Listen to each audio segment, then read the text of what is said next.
We're the United States of America. Unity and oneness is what we're made of. One nation under God, it's plain to see. We're showing the whole world what a country should be. United we stand in America, hand in hand in America. Together as one in a land that we love. United we stand in America.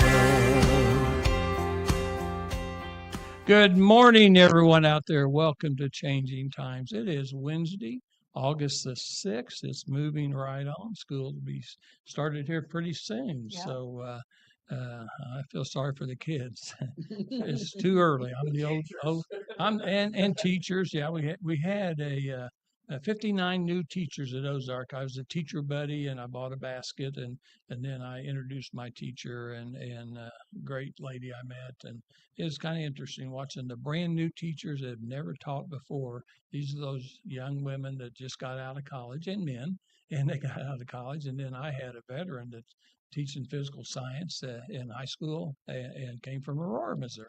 And so I had that. But anyway, we are live at Axe Media Group headquarters in Springfield, Missouri. And it's going to be another beautiful day today. In the 90s. Getting a little warmer every day. We've had some really nice Headed weather. Towards that hot weekend. Oh, yes. Yeah. Well, we've been real lucky. We've been having the 50s in the evening, 50s in the morning, and 80s during the daytime. And now all of a sudden it's just sneaking back I always remember Neil Diamond and Hot August Nights. Yes. Oh, yeah. Right? So there's a reality there. Yeah. Neil Diamond was one of my favorite entertainers. Yes. I've gone to see probably 3 or 4 live concerts in my lifetime with Neil Diamond. Yeah. He's one of my old buddies. I enjoyed him. An American classic. Oh, yeah. Oh, yes. Yeah. Well, I tell you what, I'm Lynn Morris, and you are? Dr. Mary Byrne. You are very much Dr. Mary Byrne.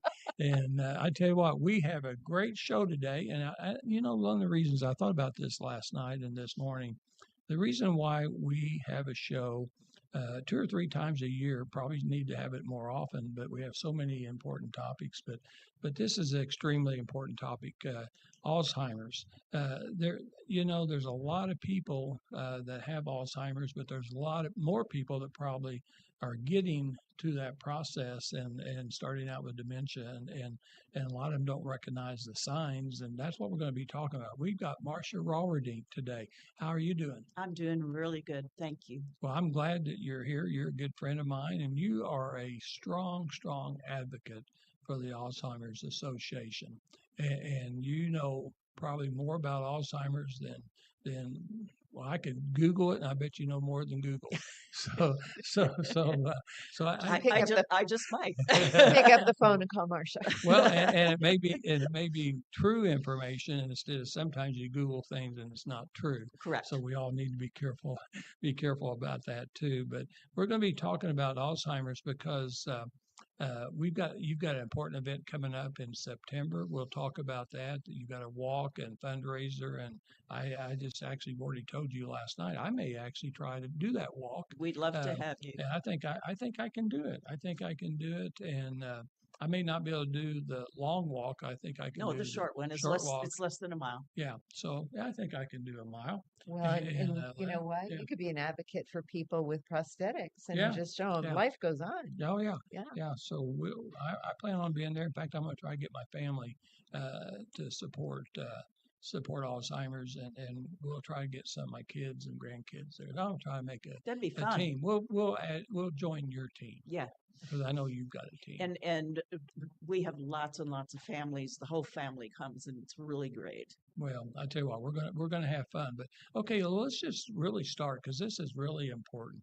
The first thing that I want you to talk about is FDA-approved new blood test, and it's extremely important that this has been approved. And tell us why. The reason this is important, and I've used this terminology before, this is a game changer. This is a total game changer. This new blood test, it was approved, cleared for use by the FDA only just this past May. And there have been other blood tests out on the market prior to this, use my grammar correctly, but not approved by the FDA. Not because maybe they're not any good, but they haven't gone through the clinical trial process and presented all the data to the FDA to get the FDA approval. But this one has been. I'm going to try LumaPulse G P tau 217 beta amyloid 1-42 plasma. Wow. So that's the marker the blood test is looking for? That's the blood test. Mhm. LumaPulse I can remember. The rest of it, forget it. But it's called LumaPulse, and it is simply a blood draw. Just like you go down and get your blood taken for a cholesterol test, it's the same thing. Right. It's just another tube of blood that they draw. And so this was actually cleared by the FDA. And I'll talk a little bit about why this is so important and such a game changer. But the thing that's huge about this is that this is easy and it's accessible. Today, if you want to try to get a better diagnosis than your doctor just looking at you and going, yeah, I think you have a problem, you either have to get a spinal tap, a PET scan, which can cost $1,500, or just go through the normal cognitive testing, which is a little bit iffy. But what this blood test does now is it gives us another tool to add to the diagnostic battery. And it can be the starting point. And maybe based on the results of the blood test, you need further confirmation, but maybe the blood test is confirming enough. Now, the reason this is such a big deal is because this particular blood test, in order to get FDA approval, did go through a very intense trial process. It went through a phase 3 clinical trial. And what they had to do in order to get FDA approval was they had to take this battery of patients and they had to do a PET scan on them. They had to do the spinal tap on them, the cognitive behavior test on them, and then draw the blood and measure the amyloid plaque in the blood. And all 4 of those had to line up in order, they all had to correlate to saying, yes, this individual is at this stage in the process, the continuum, as I call it, of dementia, of Alzheimer's. And they were able to successfully do that, present that data to the FDA, and that was what FDA based its approval for this blood test on. So, but the reason it's a game changer is because of the accessibility.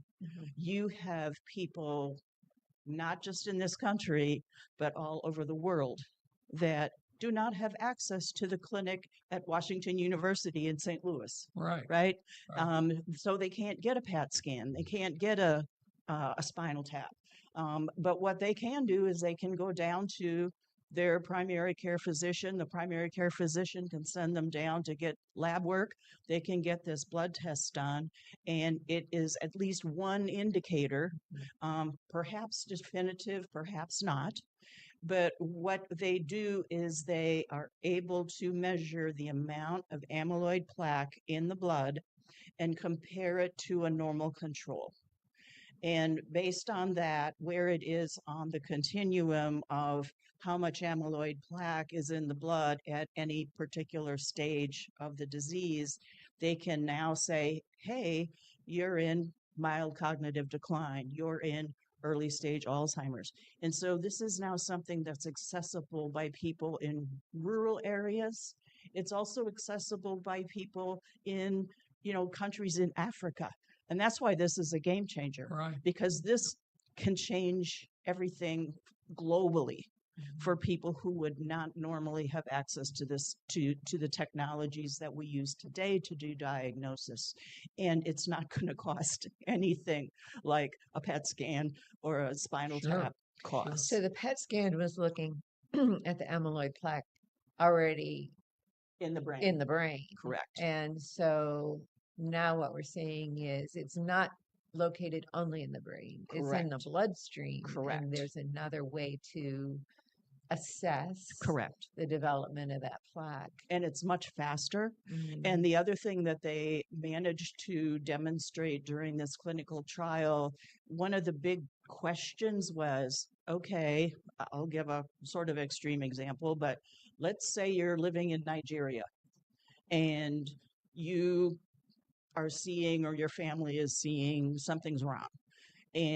But what they had to do was, they may not have the lab, they may not have the lab in Nigeria that can do this analysis. So what they were able to prove is if they take the blood draw and refrigerate it and ship it to wherever it needs to be analyzed, that it is still valid. It still correlates to the other types of tests. And so that's how come this is really a big deal, because of the access. And I'm going to start to move on to early detection, because this is now a tool for early diagnosis. And early diagnosis is something that we now are pushing very, very hard, because now that we have 2 treatments that can slow or prevent the disease. The first one was lecanemab. The second one was donanemab. Both of them were approved by the FDA in 2023. However, you only qualify for those treatments if you are in mild cognitive decline or the next stage, which is early stage Alzheimer's. If you wait until you end up in middle stage or late stage, you do not qualify for these treatments to slow or prevent the disease. And so early diagnosis, now that we have these treatments and more are coming, is even more critical than ever. So does everyone have some amount of amyloid plaque? Is there a threshold that has to be passed before you say, yeah, now you have a problem? Yes and no. Everybody does have some level of amyloid plaque. One of the things that I talked about when we were talking about lifestyle impacts is what happens when you sleep is your brain puts the amyloid plaque out to the trash. And so, but if you don't get enough sleep, you start to accumulate amyloid plaque. Yep. Now, one of the other things that we know from all the research we've been doing is that you start to accumulate amyloid plaque 20 to 30 years before you ever see symptoms of Alzheimer's. And so, yes, everybody has some level, but that's how come this is so important, because now they can take the level of amyloid plaque in the blood and go, oh no, this is normal. This is normal. But to add on to your question, in order for your doctor to say, yeah, let's go ahead and do this blood work for you, you do have to be 55 years or older as of now. That's the protocol. And exhibiting some questionable behavior, some questionable signs. And then your doctor can go ahead and recommend the test and have it covered. So watching those late night TV shows and cutting into your sleep hours is probably counterproductive. Yes. If you want to have a long, productive life. I think they're counterproductive for a lot of reasons. I actually don't watch them anymore. I mean, I grew up with Johnny Carson and some of those guys, but no, I don't watch them now. No, so I can't. Maybe I'm going to be, my brain will be better. I don't know. But, I think the most important thing, ladies, is that this early diagnosis, there is no cure. Someday we're praying and hoping that we'll have a cure for Alzheimer's, but we don't have a cure. But right now, lifestyle changes to prevent are a good idea. Oh, yeah. So, I just had a doctor's appointment and they said, "What are you doing?" Because I don't take any meds. And I said, I'll "Well, give you some of mine. for one thing, I get 9 hours of sleep every night. See, there I you go to go. bed at 8. I am not embarrassed to leave a party and say, I gotta go. I got to check out. Yep, You know? yep, yep. And then my cats get me up Well, early. you're going to be a healthy party pooper. That's it. I'm a healthy party pooper. And that's okay. Yeah, have a garden party. I'll be there in the afternoon. But Well, you'll be here when late everybody night else is not things here are anymore, not so my that's thing. good. Yeah. Yeah, but to jump on something else that you said, we just finished the Alzheimer's Association International Research Conference. It was held in Toronto last week. And Were you there? I was not there, but I've been reading all of the output. Proceeds, yeah. Yeah. And about 10 to 12,000 researchers Uh-huh. from across the globe. Wow. Unfortunately, this year, because of the political climate, a lot of researchers who are working and doing research in the United States were not able to travel to Toronto because of the fear of not being able to get back into the country. But the beauty is we're virtual now. Yeah. And Yeah. so they could attend every symposium that they wanted to Sure. virtually. So And save that was money one, doing it. and save money doing it. Right. But the really important thing about one of the things that came out of that conference was there's a study that has been going on for several years called US Pointer. And US Pointer was a study that was basically enacted in order to confirm a study that was done in Finland that demonstrated several years ago that lifestyle changes do have an impact on the timing of the onset of this disease if you are going to perhaps be subject to it. So the association initiated a study called US Pointer, where they basically tried to duplicate the study that had been done in Finland, and it did in fact confirm that It was replicated. it was replicated, that lifestyle factors like sleep, like diet, like exercise, and challenging your brain all do contribute to delaying or preventing the onset of Alzheimer's. So that was a really we've been waiting for that for like 4 years. So that was very exciting that got released this year. Mm-hmm. So Yeah, and I've heard that for a long time, even doing crossword puzzles or yes, what's that? Sudoku, yes. All of that. And that's a light challenge too, but reading, learning to play a new musical instrument. That's those are the Lynn's heard me do this speech before. Those are very, very important. It's crossword puzzles are great, jigsaw puzzles are great, Sudoku was great, but if you can really challenge your brain to learn something that you don't know how to do, Mhm. that has an even greater effect. And I talk about sometimes the fact that there is this woman in my development. At 78, she took up bass guitar. Mhm. And that's fantastic. Yeah. Because she didn't know how to play, and she found somebody who would teach her to learn how to play bass guitar. And that's the kind of challenge that really has an impact on building those learning neurons back. I could still learn how to play the saxophone. Sure, I you just could. think I could, and that would be awesome. I I mean, I just think that, invite me when you Yeah. learn. okay. Yeah. And I was going to brag about my wife. I was thinking about she loves crossword puzzles. She does all these things. She loves to challenge her mind. Every day I can't talk to her from 5 o'clock until 5:30 because Jeopardy's on. And honestly, I've been thinking about it. I think I'm going to retire, and I should have retired already, but I wasn't smart enough. But I think I'm going to because I'm going to enter her and get her on the Jeopardy show. She beats the champions probably 50% of the time on TV, she knows the answer and keeping the score. And I'm helping her keep the score because I can't talk. And I just keep totals and she wins. She wins the game. You enter her and make some money. She knows all this. She knows all this stuff. So I thought, well, why do I want to work a year? She can make all this money and I'll just go watch her. There you Yeah, go. but you challenge your brain with your job. Yes, Yeah. you do. And it's new every day, and you meet different people, and you're engaged, and that's part of the That's how come the socialization aspect of this is also part of the lifestyle thing. Because as long as you're getting out and you're meeting new people and you're facing new challenges, and this is one of the reasons I love doing community education, because I get questions I don't know the answer to. So then I go home and I research. Yeah.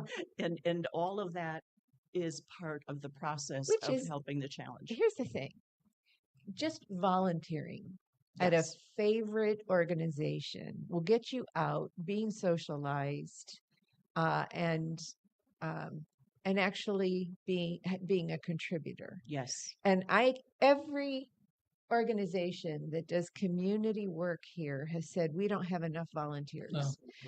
I'm like, so where are we? If we're sitting and watching, turn that television off. Right. Get right. out. Get out.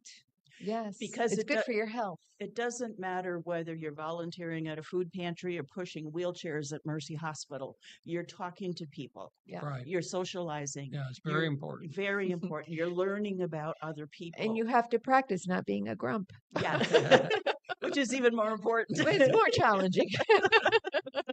No, that's really good. Okay. Hey, let's both Mary and I are involved in government and state government for her, and now me county government. But Marcia, we got something going on in Washington D.C. Yeah. They don't always do good things, but it looks like they've got a bill that's called ASAP. It's called ASAP.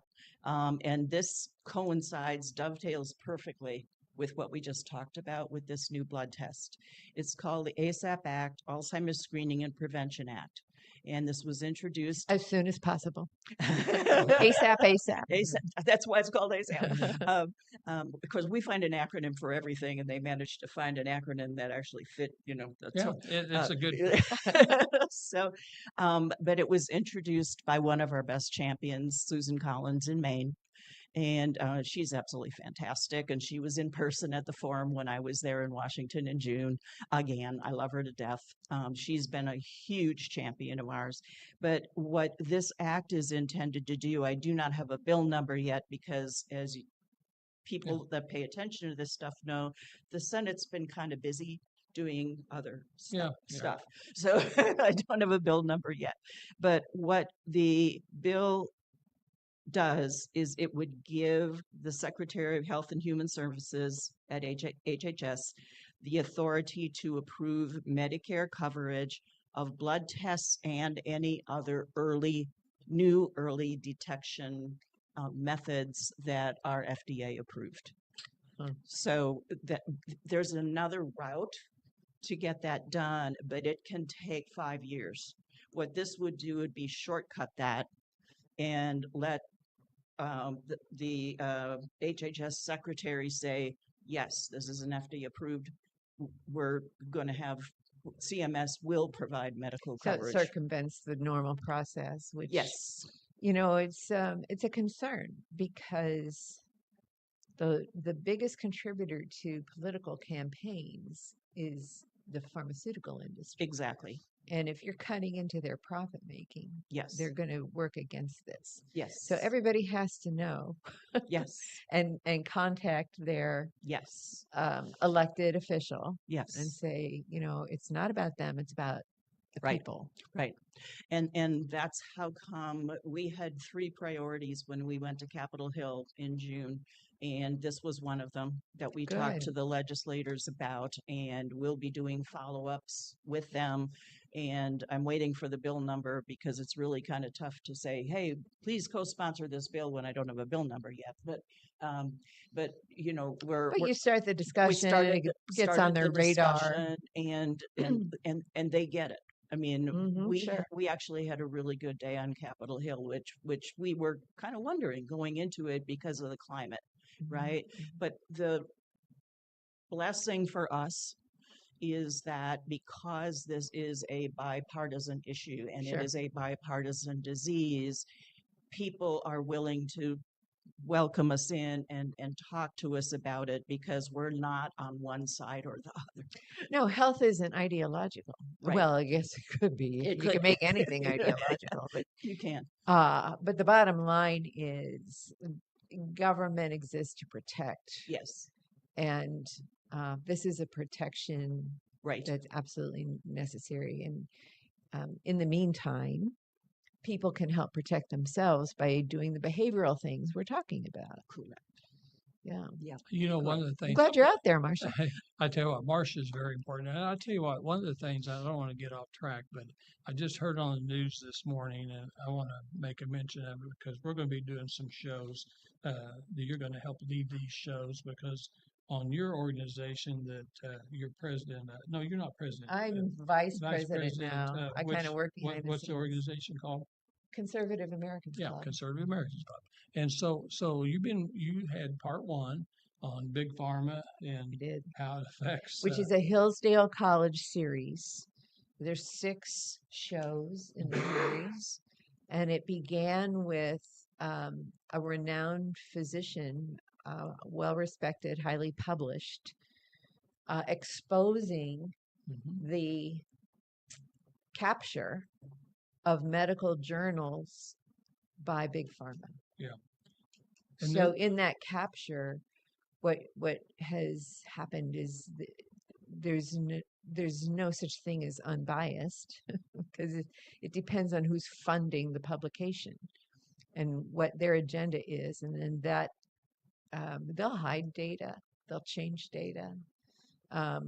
It's hard to trust peer review anymore, and but there are champions who are exposing, because many of us still believe in truth and integrity. Sure. And the physician who is the main speaker in this first video is one of those champions. Well, so you have a 6-part series. I and do. We're going to try to make maybe 3 parts out of it to educate people around the country and around Yeah. the world. The reason why I brought that up is good friends of ours, and you know them too. We're all good friends of the O'Reillys. I went to school with David and Larry O'Reilly. I knew Chubb's the grandfather. I knew their parents. I grew up with those people, and they've been very successful, and they do a lot of good things for people. They filed a lawsuit today against a PBM.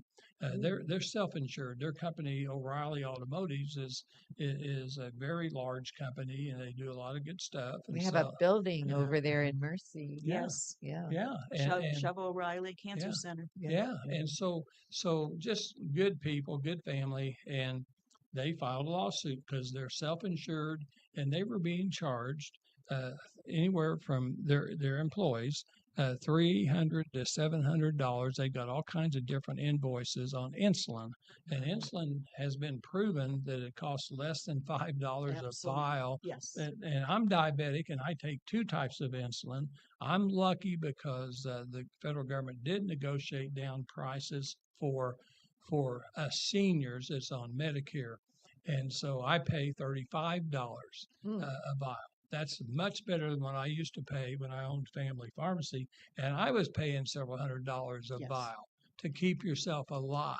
These are Yeah. things that keep yourself alive. Yeah. So I'm really So there's news on that too. So I'm and- excited to Yeah. be part of your discussion because I know what they did to me in 43 years owning my pharmacies. I know what they did, and I know what the PBMs did, and so I'm going to be interested in doing that. But Explain PBM. There's people. well, pharmacy benefit manager is a middleman. Mhm. And when they first started out, they were very innocent. They just had a processing fee for every prescription. They were brokers. And they were brokers. And it just a little, I think it was started out to be like 20 cents, 15, 18 cents, 20, and it just It kept was going very up. small. Yeah, it kept going up higher and higher. Then all of a sudden they decided Oh, Hey, I we're think going to I, make a I profit. think I can be part of the I'll do the formulary. I'll decide who gets what medicines get to cover. You got to pay to be in the formulary. So then they started charging big pharma for being in the formulary. If you're not in the formulary, then the doctors can't write the prescription. Exactly. And then that started affecting prices, everything. And then the PBMs decide, you know what, the pharmacist, he doesn't have any control. Instead of giving him his regular dispensing fee, I'll just cut his dispensing fee in half, and so it's just on and on and on. But anyway, let's get back. So let's talk about Well, it just tells you how vulnerable prescriptions are to profit-making greed and they're Correct. vital to every when citizen they're in this vital to country. life. Yeah. Yeah. Yeah. Well, let's talk about behaviors. Your mom, my mom, we saw it. We saw the very beginning stages of Alzheimer's. We saw the end. Uh, so one of the most important things that we're talking about early treatment and early diagnosis is what do we look for? Yep. What- And I want to touch on this just because it is something that is common, but it also doesn't get talked about very Okay. much, at least outside of your own home. And I recently did a presentation for the whole staff at Turner's Rock Yeah. on these behaviors, and Turner's Rock is as a senior living facility, they have everything from independent living to a memory care unit. It's a very nice place in Springfield, Missouri. Beautiful. Very nice in Springfield, It's in Missouri. fact, it's so nice. They have a gym, they have a bar. It's like, how old do I have to be to to move in here? Yeah. It's well, no, they're it's a beautiful. supporting all of those positive behaviors. we're talking No, it's a beautiful facility, and Brad Eldridge there does a great job. And he's a great friend of mine. So Yeah. Brad is a good guy. He's a really good. Yeah. And it was his idea to say, you know what, with staff at those facilities gets no training, none. Mhm. And so that it was his idea to say, come on, you come on in and let's do like one session a quarter so that my staff can get trained on this disease Yeah. and understand what to look for and how to handle some of these behaviors that they really, aren't trained to handle. So Sure. first of all, behavior changes really are a alarm that is telling you that there's something wrong. It's a way that the individual is trying to communicate, and they're not always the same from person to person. They're never the same from person to person.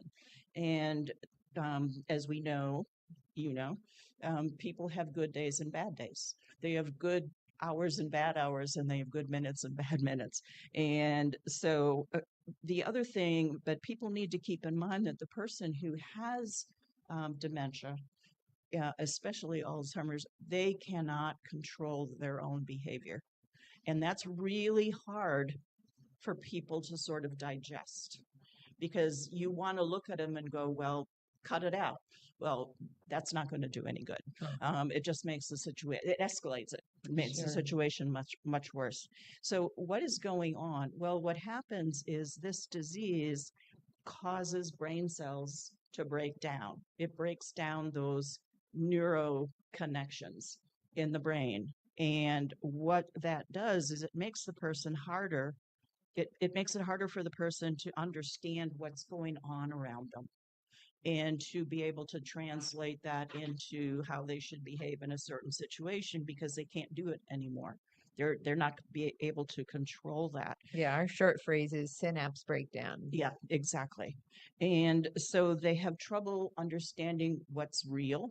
Mhm. They have trouble understanding what's the right thing for them to perhaps do at any point in time. So their judgment, their ability to judge appropriateness is not functioning. Correct. And so that's exactly how come, come on, snap out of it, doesn't work. And so a caregiver, no matter whether they're in a facility or you're caring for a parent or a grandparent, they need to be able to connect with the person to try to figure out what they're trying to tell you with their behavior, because they may be cold. They may need to use the bathroom and They can't may have a urinary connect. tract infection. Exactly. I know. They may be hungry Yeah. and they can't tell you they're hungry Mhm. because they aren't making those connections anymore. And it has nothing, this is one of the hardest things for people to also digest and understand. It has nothing to do with you. Right. It's nothing to do with you. It's the fact that they can no longer figure out how they need to communicate what their need is, because they're either not able to simply make the connection anymore. And of course, as the disease progresses, people also lose their Right. So you're just in the vocabulary. way between their discomfort and the solution. Correct. And if you don't help them get to the solution, then you're in the way. Yeah, yeah. I Yeah. know. And Been then there. they get angry, because you're not fixing the problem, but you don't know what the problem is. Right. So Kids with special needs same thing. have Same thing. whose I- brains are not functioning. Same thing. I know. And I used to teach that to regular educators. I said, look, if you live long enough, you will have some selection of the disabilities I'm telling you about. So Mhm. stop being afraid of them, because this is all part of the human experience. Yes. And learn about them, because you're actually learning About yourself. about yourself. Maybe somebody you love that you don't understand yet. Yeah. And this was all part of that. And it was the thing I'm thinking, the girl I'm thinking of right now was nonverbal and stripped off all her clothes. And the problem was a urinary tract infection. The elastic around the waist hurt. So she took her clothes off. Now, isolating her in a straitjacket was not going to help the situation. And she wasn't crazy. She No. was trying to find the solution. She was in pain. That's right. And you had to know her medical history to understand what she was trying to say. Yep. Yeah. So the common dementia-related behaviors that people see the most often are people getting lost or wandering. They're not comfortable where they are. And so they leave wherever they are. They wander down the street, they wander down the highway, they go to a place where they thought they were familiar with, and then they get lost because they can't get back home. But it all starts with them being uncomfortable in their current situation. The second one, and this is very common, is aggression and anger, people lashing out at people either physically or just emotionally, angrily. Anxiety and agitation is another very, very common one. People get very anxious in situations that they're no longer comfortable in, and I'll talk a little bit more about that. And then suspicion and delusion, paranoia. And we've talked about this before. So those are the main behaviors that we see. But the important thing that I want to mention is, to your point, Mary, to help the situation, you need to try to understand what the trigger is. And in this young lady's case, the trigger was she had a UTI and she was very uncomfortable, and so she took her clothes off because that was the solution that she had. But you need to understand the trigger. So sometimes the trigger is physical, like in that particular situation, they're in pain, they're in some kind of discomfort, or there's some other unmet physical needs. I mean, they may even have, a rash from laying in the bed position too long. I mean, the hospitals around here have what they call turn teams. But when you go home, you don't have a turn team to make sure that you keep flipping over like a flapjack, to make sure you don't get bed sores.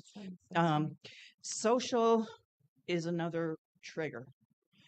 This happens, you see this most often, I guess, at, let's call it family gatherings, where what you see is all of a sudden there's several people in the house, And the individual who used to be part of those gatherings and still now is very confused, doesn't know some of these people anymore.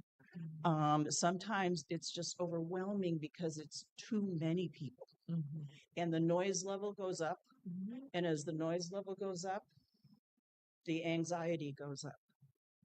And so social occasions, be it church, be it a family gathering, be it,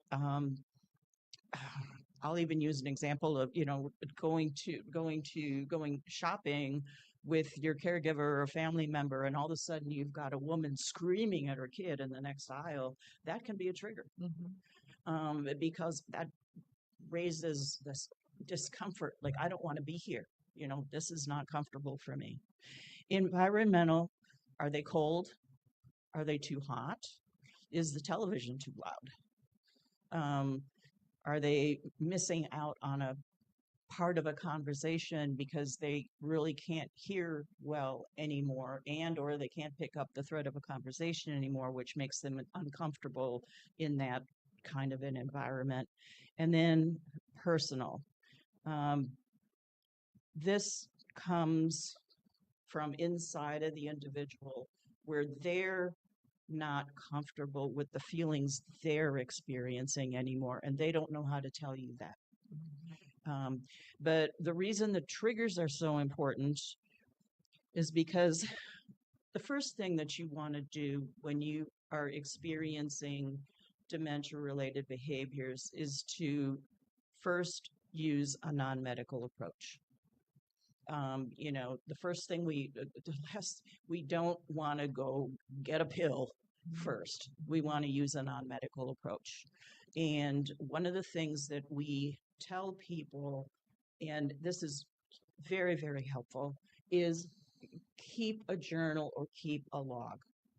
When you suddenly have a behavior that happens, if you think back, what happened just before that behavior? What happened just before that behavior? What happened before that person got aggressive? Were there too many people in the room? Was the television too loud? Were they hot? Were they hungry? But if you start to keep a log of this was the behavior and this is what happened just before that behavior, what you'll start to see are trends. And you'll be able to, it will help enable you to watch out for those situations and hopefully avoid some of those behaviors in the future, because you can recognize, oh, this is not good. Sometimes it can be as simple as, and I had a conversation at an education session at the library a couple of weeks ago about this. Sometimes it's one particular family member that person doesn't want to see. And so, you can still see them, but you have to figure out a way to see them where the individual is not there. Because one person, that personality, that tone of voice, that facial expression, body language, can all lead to being a trigger for an individual that is subject to this disease, because those kinds of things cause disruption inside, and the individual can't tell you the reason. So it helps to actually keep a log of when you see a behavior and what happened just before that behavior, because it can help you avoid additional types of those behaviors by avoiding those situations in the future. And so that's really kind of what I wanted to cover about the behavior Marcia, thing. we're going to take a break. I'm going to talk about two sponsors. Perfect. We're going to run out of time, but I'm going to give you last words. But I tell you what, we have two great sponsors. The Brad Pistow is our first sponsor. He has been a sponsor of mine for many, many years on my first talk show also, for I think 5 or 6, 7 years on that one. And then almost 5 years on this one. So Brad Pistow, certified fiduciary financial planner located in Ozark, Missouri. He's on Farmer Road, and he actually, I hope you have a pencil and paper because I'm going to stall just for a second. Get your pencil and paper out. You need to write this down. And I hope you've taken some good notes because the information Marcia is giving you is very, very good too, very important. But their phone number is 417-581-9222. 417-581-9222. Now, I will guarantee you that when you call that number, you will get a lady that will answer the phone, and actually she'll take care of you. You'll get a free book. They'll send you a free book. He's written 2 best-selling books, Safe Money Matters, Bulletproof, both #1 best-selling retirement books on Amazon. They're at Barnes & Noble. You can get them wherever you buy books. He'll send them to you free. He'll send you information. Jan and I have an appointment at 3 o'clock this Friday. We're doing another investment. My family uses him. A lot of my friends use him. He speaks all over the country. So many times you definitely have to make an appointment. You just can't walk in, unfortunately, because he's extremely busy. He writes articles for USA Today, the business and financial section. He writes for Wall Street. He writes for all kinds of journals and newspapers. He absolutely is one of the best financial planners in the entire country. Licensed in many states, has associates in all 50 states, so he doesn't charge you when you talk to him. This is awesome. So if something doesn't work out, you've not spent 1 penny, but you'll get a lot of good advice and things like that. So we highly recommend him. Let them know that Mary and I sent you guys to him. And during Axe Fest, we found one of the ladies here that was Axe Fest on a Sunday that wanted to know how to get hold of Brad Pistow. So I sent a potential client to him, and that's what we do. Okay, the next sponsor is John Whitaker. Used to be with John with Youngblood Motors, and now it's Springfield Nissan, Springfield Kia. They're located in Springfield, Missouri. They are located in 2 places on South Campbell on one side, and then used cars on the opposite side of South Campbell, 3535 South Campbell, 3509 South Campbell. Their phone number, and Susan will answer the phone, 417-882-3838, 417-882-3838. That's the number you'll call, and you can get the new cars at Nissan, new cars at Kia, or you can get used cars. You make that one call, they're going to take care of you. I like the used car department because they sell a lot of certified cars. That's kind of what I buy. I don't buy brand new cars. I buy cars with very low mileage on them. You pay a little bit more, but you get a warranty and you get certification that they've gone through many, many points. And we'll both have Brad Pistow on our show, and we're still working on that. In fact, actually, Friday when Jan and I go there, we're going to have my calendar, and we're going to lock him in on a show. And then also we're going to have either Aaron Swanson, the sales manager, or we'll have John Whitaker himself on our show, because people want to hear from our sponsors. They have a lot of good information, and so we want that. So anyway, that's our 2 sponsors, and we're about to run out of time. So last words, we need to talk about the walk. So Walk. The Walk to End Alzheimer's in Springfield is coming up. I can't believe it. It's coming up fast. It is Saturday, September 27th. At 9 o'clock in the morning we'll be back at Jordan Valley Park, which is where we have been for several years. The walk committee is, as you can understand, we're like 6 weeks out. We're in super duper frantic mode now, getting all the logistics arranged and making sure we've got everybody lined up. But we're always looking for teams. So if you belong to a company that you know several other people that are interested in this cause and you want to form a team, you can actually Google Walk to End Alzheimer's, and it'll take you and it'll say, which city are you interested in? And you can register a team yourself.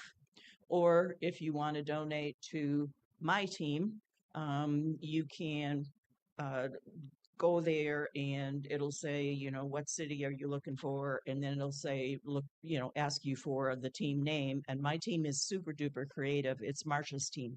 Marcia's team. Okay. I think I can remember that, but I'm going to go ahead and write it down. That's how creative I am. Well, that's good But for we people. like easy to remember. People like for me. That's good. Okay, I got it. Marcia's Yeah, team. so September And you 20th. have an ad. Yes. You have an ad this weekend. An ad. The gathering. Oh, yeah. yes. So I don't want to forget. So first of all, I'm going to be at Hope Church at Sparta. I know there's people over in the Sparta area watching this show right now. That is a great church. They just had Assembly of God mark their note paid. So that building and 5 acres is actually paid for now.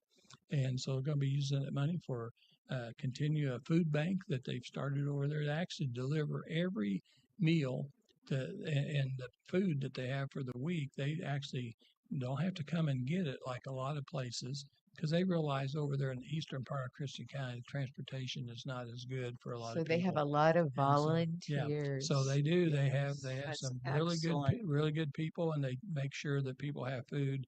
The other thing they're getting ready to do is start out Christian elementary school. And so that's a big endeavor, you know, being education. Absolutely. And this is a lot of planning that has to go into that, and accreditation and things like that. So very good. I'm going to be speaking. They've asked me to give a little message Sunday, and then all of a sudden I'm going to be driving up to Springfield from Sparta. That's a little ways, and make sure I drive the speed limit. So I'll be trying to stay under control. But I want to come. We're having a gathering. We had one 2 weeks ago at Axe Fest, and the gatherings are kind of an interesting thing. I think that I'm not knocking anybody, but I'm thinking big mega churches, different denominations are all arguing with each other, just like you see the government, and everybody's arguing with each other anymore. I think that the key is smaller groups of people gathering, like-minded people gathering together and talking about very important things, Jesus and the coming back of Jesus and things like this. So I really think that Jim Whining is going to have a great plan, a program for us to go through on this Sunday. So if you're interested, I think there's just a few seats left. We don't have a great big building or anything like that, but you can contact Jim. 12:30 to on 2 Sunday. p.m. because after 2 p.m. We have a veterans church, and so it's very important too. We have a lot of people that either attend or watch online the veterans church, and that's a very important group. But you can contact Jim Whining. He's our CEO and Bishop of Acts Ministry. You can contact him through 4321 acts.com, 4321acts.com, and sign up to say, hey, I'm coming, and that way we can save 2 seats for you. But I think we got some very important. 4321 acts at Gmail. Oh, acts at Gmail. I'm sorry. 4321 acts@gmail.com. Right? No .com. No .com. No .com. Just at Gmail. Okay, sorry. We'll get that right. At Gmail. And Do you have it please. running across the ribbon at the bottom? Probably But good idea. anyway, that was Dennis Everson, and Dennis is a volunteer. We're all volunteers. Nobody gets paid. Jim doesn't get paid. We're all volunteers for Christ and Keeping our brains going. and so So anyway, hey, I think we've had a great. Marcia, you are we're kind of changing this. You've always been a difference maker. You've been a friend of mine for a long time. I really respect you and what you do. Thank You you. really help a lot of people. I like that. But we're actually going up another level. You're a super difference maker. So we even have General Ashcroft. I don't know if everybody in some of the states that watches our show, but General Ashcroft, former governor, former attorney general of the United States. He was my professor in Law 1 and Law 2 at SMS back a long time ago when I was How'd you do? pre-pharmacy. I made an A. In both courses. He actually wanted me to be a lawyer instead of a pharmacist. There you were sitting in the front row like you I usually do. I do. I sit in the front row. Teacher's pet. Yeah, but I tell you what. Yeah, I'm a front row person too. Okay. Yeah, but that way the classroom is small. My daughter Mandy, when she was the first one to go to college, and out of our 3 kids, and when Mandy went, she wanted to go to a small private school because she said the classroom will be small. And I said, well, let me tell you what. I said, I went to classes where they had 150 or more students, but when you sit on that front row, that class is just 12 foot by 30 foot. It's a small class, okay? And the teacher will know who you are. That's right. Okay, and they Which won't could know. be good or bad, depending. Yeah. So anyway, hey, so we've had a great show. We appreciate you. If you like our show, be sure and tell other people, share it, and have a blessed rest of the week. And we'll be back next Wednesday. Thank you. Thank you.